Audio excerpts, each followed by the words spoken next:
Tatlong sospek ang arestado ng mga tauhan ng Philippine Drug Enforcement Agency o PDEA sa ikinasan nitong drug operations sa magkakahiwalay na lugar nitong araw ng linggo. Agad na sinampahan ng kasong paglabag sa Republic Act o RA 9165 ang mga sospek habang patuloy naman ang paalala ng mga otoridad sa publiko na agad isumbong sa kanila ang mga taong nasasangkot sa illegal na droga.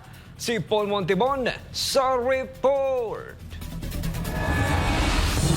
Matapos na magpanggap na poser buyer ang ilang tauhan ng PDEA, agad na inaresto ng mga otoridad ang tinaguriang high-value drug personality sa ikinasang buy-bust operations ng mga tauhan ng PDEA Region 4A Special Enforcement Team, PDEA Regional Office sa National Capital Region at PNP Quezon City Police District Drug Enforcement Unit. Nangyari ito nitong araw ng linggo, January 26, 2025, ganap na alas 10 ng umaga sa Barangay San Bartolome, Novaliches, Quezon City. Mula sa nasabing operasyon, nakuha ang droga kay alias Jahid na nakasilid sa isang green tea bag na may timbang na 500 gramo o katumbas ng 3.4 million pesos. Agad na sinampahan ang kasong paglabag sa Section 5 o Transportation of Dangerous Drugs sa Article 2 ng Republic Act 9165 o Comprehensive Dangerous Drugs Act of 2002.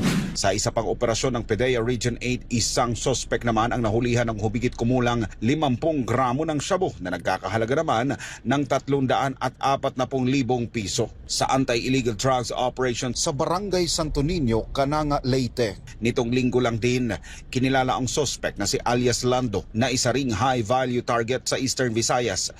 Habang sa halagang 600 piso, natimbog naman ang isa pang drug dealer ng masakote ito sa ikinasang drug buy-bust operations ng PDEA Region 8 Biliran Police Office. Kinilala ang suspect na si Monching na may bitbit na 0.09 grams ng shabu. Kasalukuyang naghihimas rehas ang mga sangkot sa droga na may kinakaharap na kasong paglabag sa Republic Act 9165. Para sa Diyos at sa Pilipinas kung mahal, nag-uulat Paul Montibon, SMNI News.